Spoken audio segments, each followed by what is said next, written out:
Hello dear friend, इस video में हम क्वेश्चन डिस्कस करेंगे प्रवक्ता चयन परीक्षा 2011 यूपीपीजीटी 2011।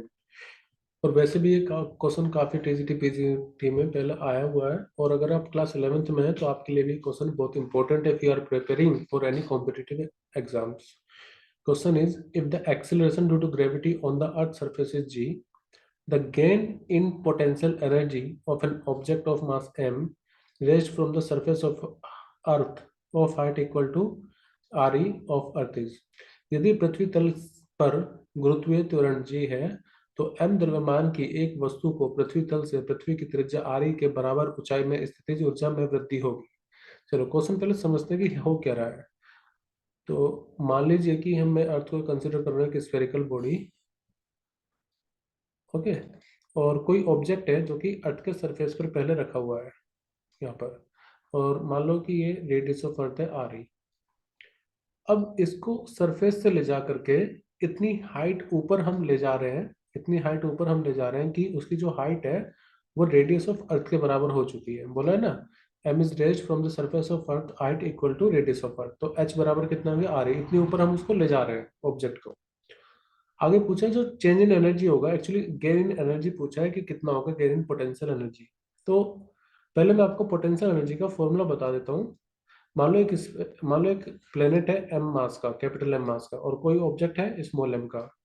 ठीक है, तो जो पोटेंशियल एनर्जी का फॉर्मूला होता है वो होता है minus G mass of planet mass of object upon में separation between the centre of planet and the body.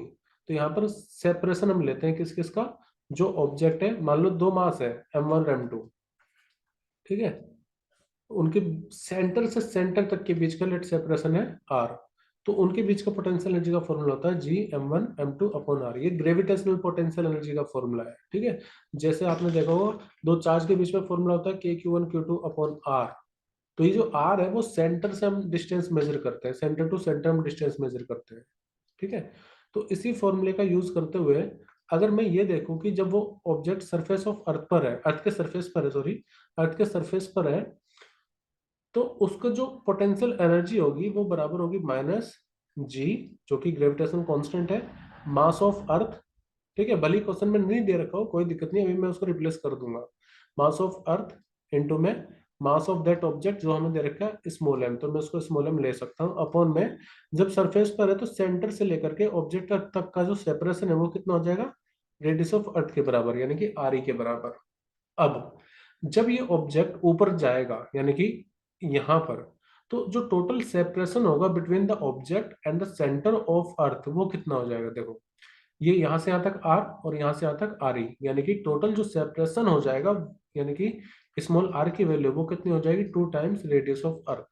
तो at height h, at height height h from the surface of earth, from the surface of earth, तो वो potential energy कितनी होगी, minus G mass of earth mass of object upon में क्या आएगा, upon में आएगा दो टोटल सेपरेशन, और टोटल सेपरेशन हम कितना लेंगे, 2 आर ई के बराबर, 2 आर ई के बराबर। अब आप एक चीज देखो, जब आप सरफेस ऑफ अर्थ से ऊपर की तरफ जा रहे हो, सरफेस ऑफ अर्थ से आप ऊपर की तरफ जा रहे हो, तो आपकी पोटेंशियल एनर्जी जो ग्रेविटेशनल पोटेंशियल एनर्जी है वो इंक्रीज होगी या डिक्रीज होगी।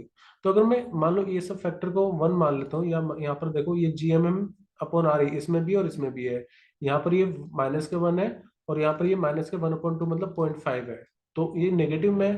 तो ज्यादा वैल्यू किसकी होगी, ये मान लीजिए 2 आर की डिस्टेंस पर है, तो ज्यादा पोटेंशियल एनर्जी कौन सा हुई, जो सरफेस पर है, या जब आप 2 आर पर गए वो। तो देखो -0.5 और -1 में कंपेयर करो तो ज्यादा किसकी वैल्यू होगी, ज्यादा वैल्यू होगी माइनस के 0.5 की। तो मैं क्या करूंगा, मुझे क्योंकि ये निकालना gain in potential energy, gain in potential energy, तो जब आप सरफेस से ऊपर जा रहे हो तो आपकी पोटेंशियल एनर्जी इंक्रीज हो रही है। ठीक है ना, तो हम बाद वाली में से यानी कि फाइनल वाली में से इनिशियल वाली को माइनस कर देंगे। फाइनल वाली कौन सी है, जब आप जो ऑब्जेक्ट है वो 2 आर दूरी पर है, और इनिशियल वाली कौन सी जो हमने सरफेस पर निकाली है।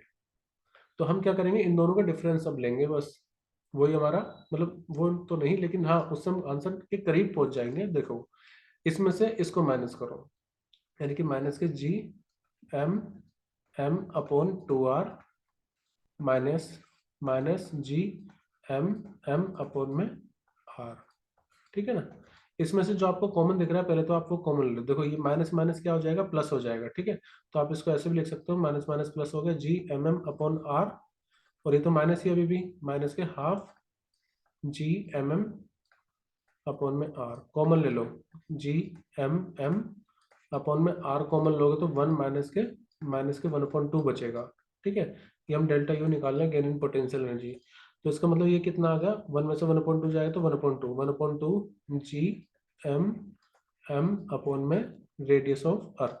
लेकिन अभी काम पूरा नहीं हुआ है, क्यों? क्योंकि जो ऑप्शन दे रखे हैं ना, वो कैपिटल जी में ना करके स्मॉल जी में दे रखे हैं। तो मेरा अब अगला काम होगा कैपिटल जी को स्मॉल जी में कन्वर्ट करना। तो अब वो कैसे करेंगे, देखो आपको ये फॉर्मूला पता होगा, स्मॉल जी और कैपिटल जी में रिलेशन क्लास 9th में पढ़ा दिया जाता है। कैपिटल जी और स्मॉल जी में रिलेशन है, जी छोटा g equal to G M upon R square, यानी कि acceleration due to gravity will be equal to G M upon R square. तो अगर मैं यहाँ से जी एम की वैल्यू निकालूं तो वो कितनी आएगी, जी आर स्क्वायर। ऐसा मैं क्यों कर रहा हूँ, क्योंकि फाइनल ऑप्शन में देखो आप, ना तो कैपिटल एम है ना कैपिटल जी है, तो जीएम को ही पूरे को रिप्लेस कर देंगे हम, वो बराबर आएगा जी आर स्क्वायर, मतलब ये यहाँ पे जाएगा ना। तो जो डेल्टा यू है, डेल्टा यू जो कि हमारा आया था half G M M upon R, तो जीएम की वैल्यू मैं चेंज कर रहा हूँ अभी, 1/2 जीएम की वैल्यू जी आर का स्क्वायर एम अपॉन में आर, एक आर से एक आर गया तो बचा कितना, हाफ एम जी आर के बराबर। तो ऑप्शन कौन सा सही होगा, ऑप्शन ए। देखो मुझे ज्यादा टाइम इसलिए लगा है क्योंकि समझाना है। अगर आपने ये एक बार कर लिया तो फिर आप कंसेप्चुअली इजिली इसको कर पाओगे, ठीक है। और वैसे इस क्वेश्चन को तो कंसेप्ट को ध्यान ही रखना, जब आप इतनी हाइट पर जा रहे हो कि आपकी हाइट रेडियस ऑफ अर्थ के बराबर है, तो जो चेंज इन पोटेंशियल एनर्जी आएगी वो एम जी आर का हाफ होगी, हाफ एम जी आर के बराबर होगी।